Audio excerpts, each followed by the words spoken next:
Hello again. Several former school buildings repurposed for business and community uses are now almost fully occupied since they opened last year.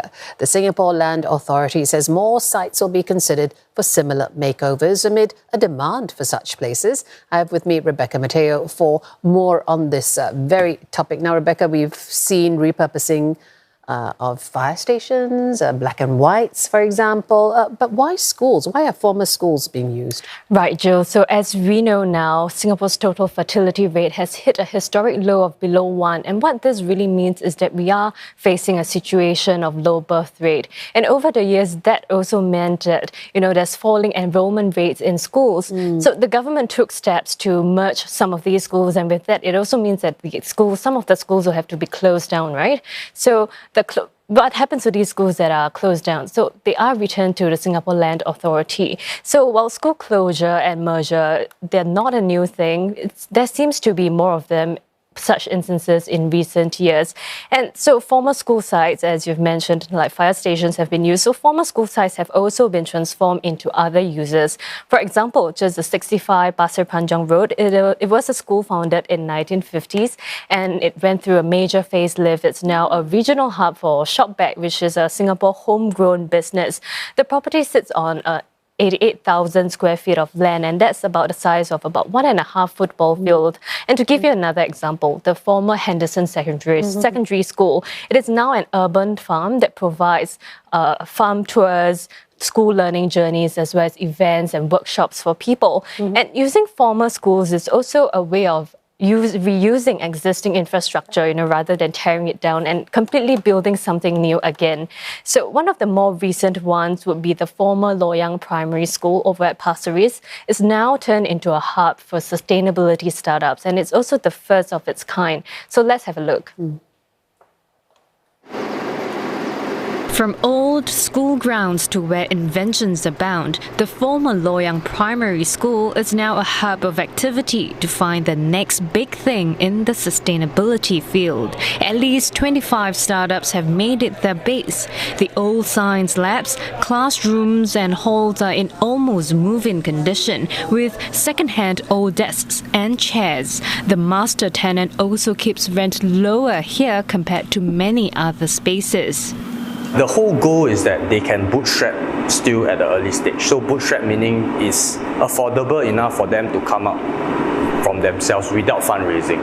So that's the whole idea. We want them to stay as intact as possible at the early stage and then help them throughout the first fundraising so that they can stay intact and go for the next fundraising. In about a year, the place is 90% fully booked. Startups here get access to a physical space for testing out prototypes and a shared lab for experiments.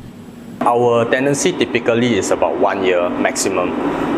We of course have an option to renew provided the startups hit certain milestones for us to support them. And last but not least, we are more than happy if the startups can graduate and go to a much bigger office rather than just in Vidacity. So that shows that the startup has progressed and ready to enter the bigger field and bigger playing areas.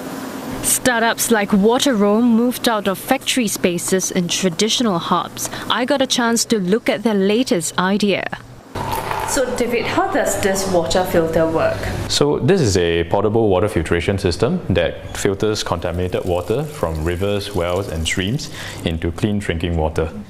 After a decade working on this, David has sold thousands of units across 40 countries over the past 4 years. He wants to use the product in new areas like sustainable farming and clean energy, and being close to other startups in Vidacity could open more doors. We were maturing into our intermediate years as a startup. We realized the importance of having more like-minded community in specifically the vertical of sustainability and social impact. So that would help us much more further in terms of creating new ideas, cross-fertilization of ideas, and also having a like-minded community that can share our stories of failure and stories of growth. The Singapore Land Authority manages these former school sites. So far, half of the 11 sites that can be adapted for other users have been leased. Plans for the rest are underway. We work very closely with the public agencies to study the plan for all these return school buildings. Some are being facilitated for immediate development, such as housing, healthcare, while those that are not required for long-term development yet, SLA will ensure that we optimize this building to unlock the value of this building, put them to adaptive reuse, transform it to meet the market needs.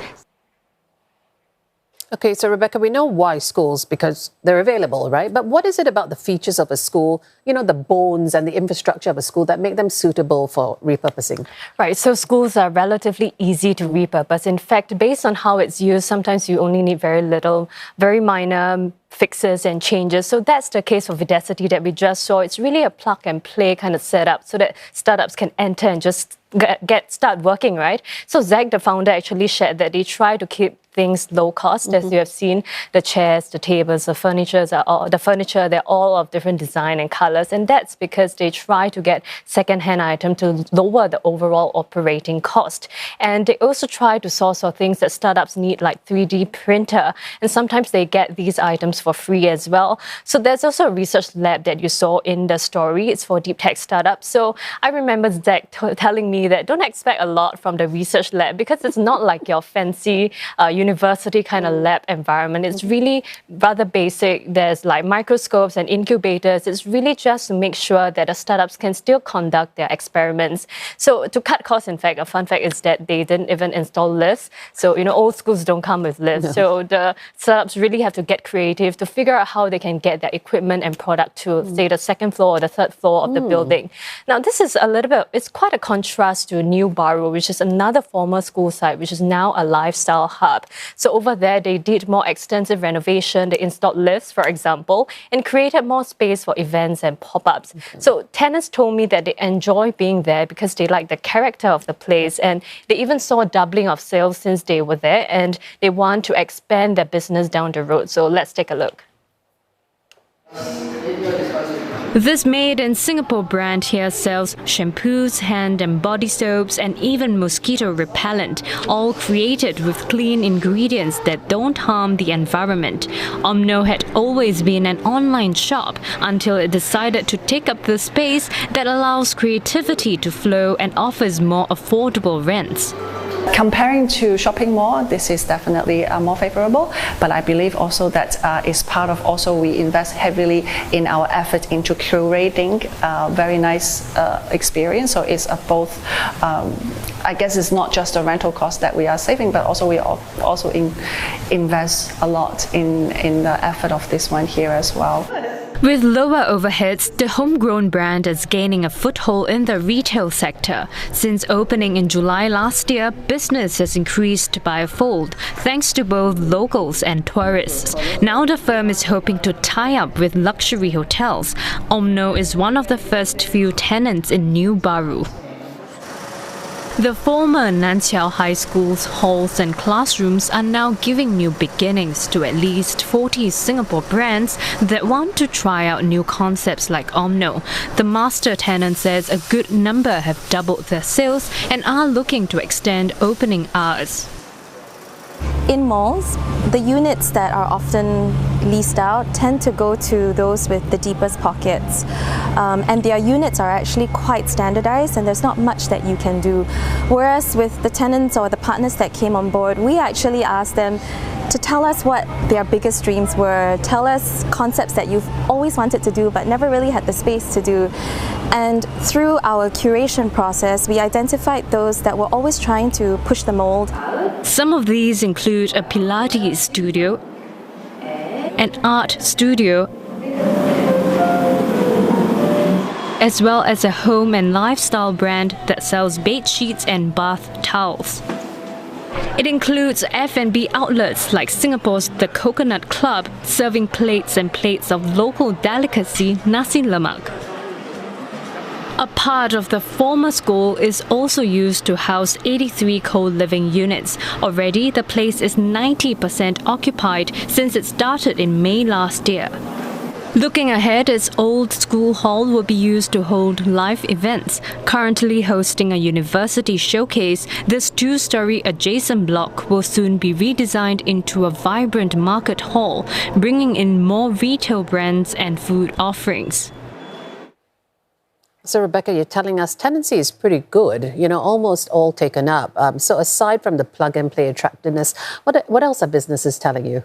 Right, so as we have seen, it's quite a unique place with a mix of businesses, right? But what's really drawing businesses to these former school sites? I'll point to two factors. So mainly the leases as well as the rental rates. So first, leases.